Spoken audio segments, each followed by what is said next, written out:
Purported leaked U.S. intelligence documents appear to show Israel's plans for a potential retaliatory strike on Iran. Now, if they are real, it would signal a major intelligence breach. You can see France taking this bizarre position of offering to negotiate with Iran on Lebanon's behalf, denying Lebanese sovereignty, which was astonishing. And at the same time, Recep Erdogan in Turkey is also trying to insert himself and come to Lebanon's defense to defeat the Zionist enemy. And so while I'm very confident Israel will continue to secure its sovereign borders, it has responded in a way that probably no other nation could do so, and very definitively.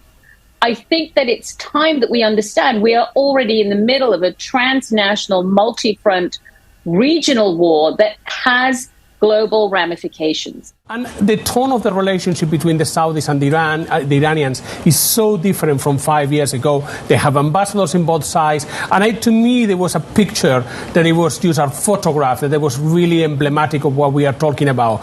The Iranian Foreign Affairs Minister traveled to Riyadh for meetings. You will be expected. He will be received by his counterpart in Saudi Arabia. And he was.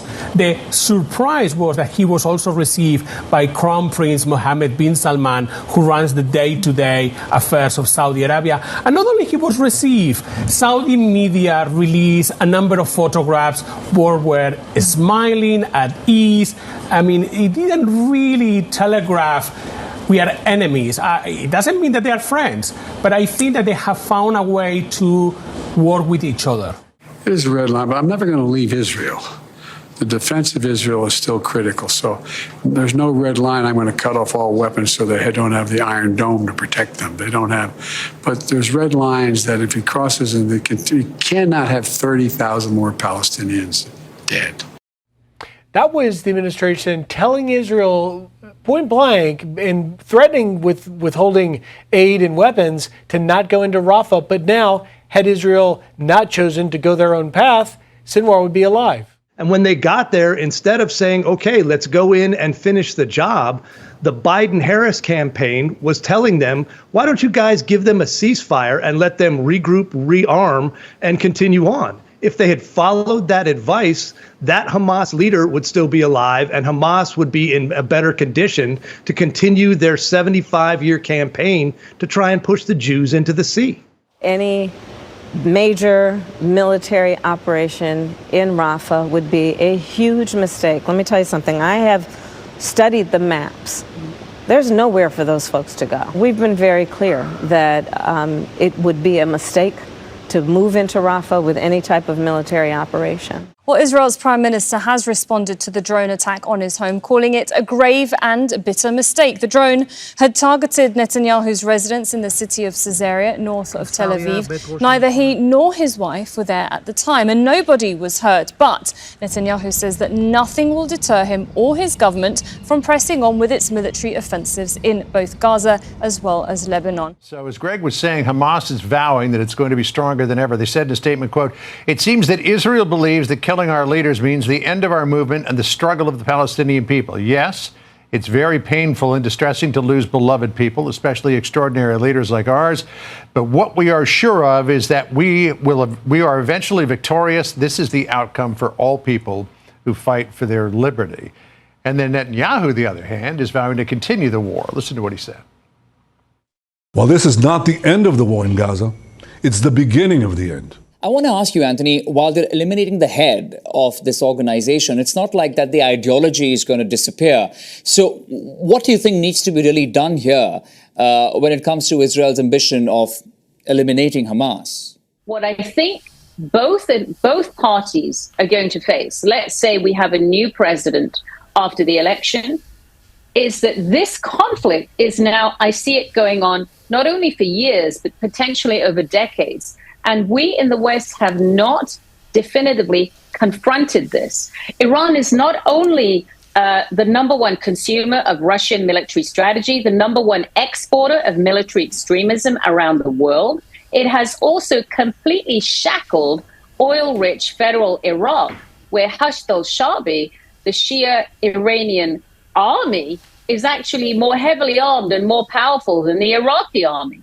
So if we dismantle the crown jewels of Iran, we now are faced with what are we going to do about Iraq? And then don't forget Lebanon. And, we've seen it with our own experience with Zarqawi that was killed, head of al-Qaeda in Iraq in 2005. He was killed, and then that led right to someone more radical. It never gets rid of the group, the organization, because it's a resistance group at its core.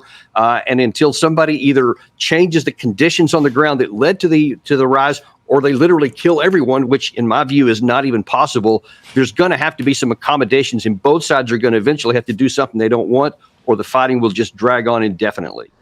And right after the drone attack, Israel struck back with at least 3 strikes on Beirut. They hit a crowded area in the southern suburbs where Hezbollah has its offices. Hezbollah fired around 180 projectiles toward northern Israel. 1 person was killed and at least 4 others were hurt. These drones are a real problem. Israel's great against rockets and missiles.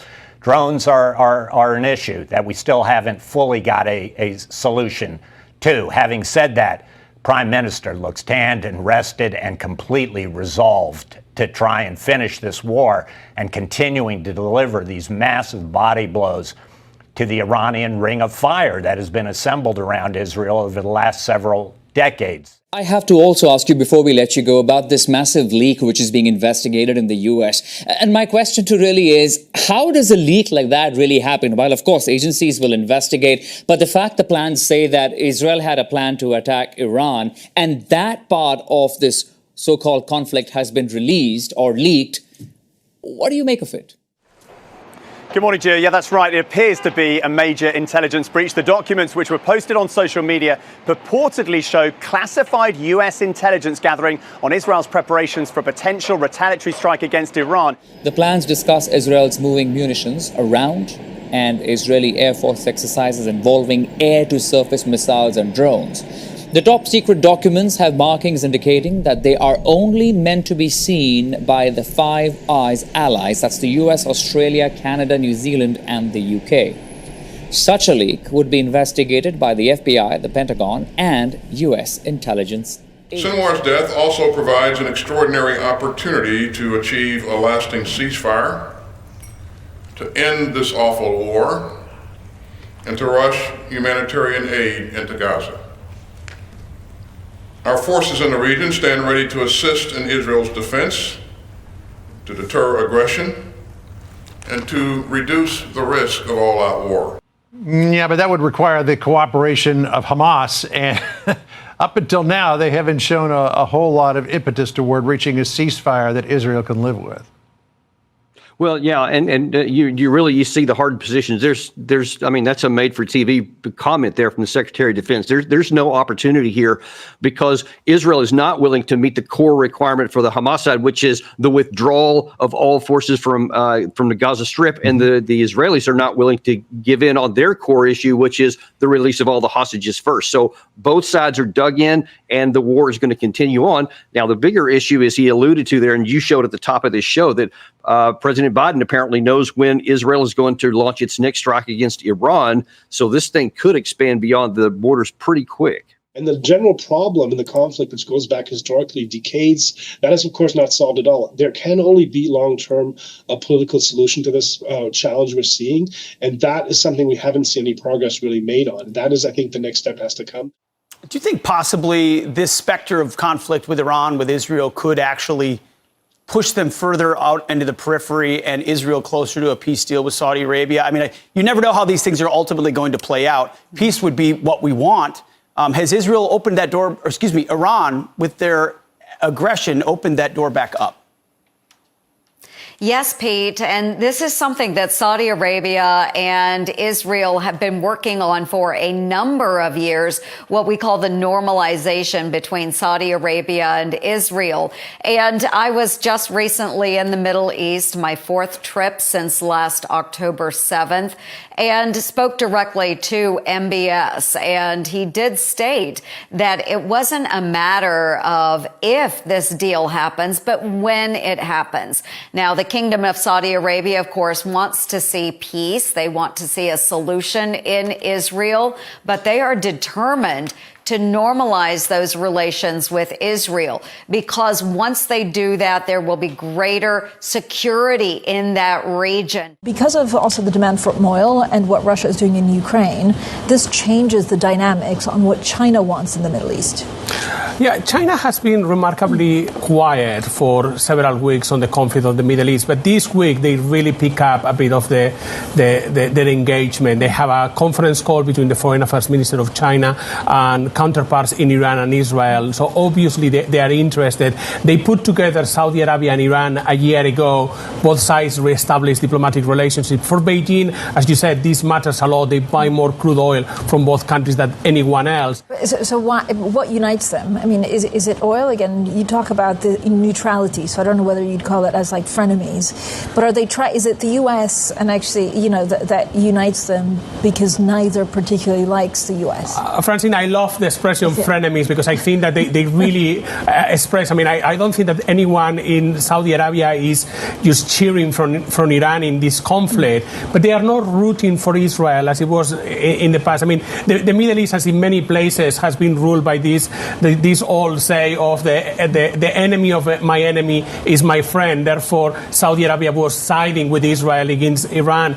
I think that it unites then a desire for stability, a desire to be able to export their oil. I think that for the Saudis, there was a moment in 2019 where militias affiliated with Iran attacked the biggest processing facility, Abqaiq attack in 2009. I think that the Saudis were shocked that was possible, that they didn't even detect the drones, and they were also shocked that the United States did absolutely nothing. And that was not Biden, that was Donald Trump who was president. Donald Trump didn't want to retaliate against Iran. And that, I suppose, that changed the thinking in Saudi Arabia. Why we need to be siding with America and Israel against Iran all the time if we are going to be collateral damage? Let's put ourselves first, and perhaps a frenemy relationship is what suits us better. But Javier, I mean, the Middle East relations have always been complicated. Are they, you know, more complicated than ever between also Bahrain, Qatar, Saudi, because the U.S. can't put pressure on Israel? They have been very complicated in recent years. But again, if you look at where we were only a few years ago, 2019, 2020, 21, where several countries allied with Saudi Arabia, and Saudi Arabia itself broke away diplomatic relations with Qatar, and you know, we came remarkably close from Saudi Arabia actually to invade Qatar. And now both countries are again in good terms. They are working together. So the GCC countries, the Gulf Cooperation countries, are getting along better than before. Look, it is a difficult family down there. There are conflicts. I think that I will not call true friendships anywhere, but frenemies or getting along, I think that defines that, and that really changed the nature of the conflict. We know that during Trump's administration, the Abraham Accords provided that peace and stability in the Middle East. We can return to that once again, but we have to have American leadership that is willing to be involved, to broker peace deals. And that's exactly what President Trump did. He will do again as our next president. I do believe the United States should enable them however we can, in what means we can, so that Israel will forever remain a nation in safety and security.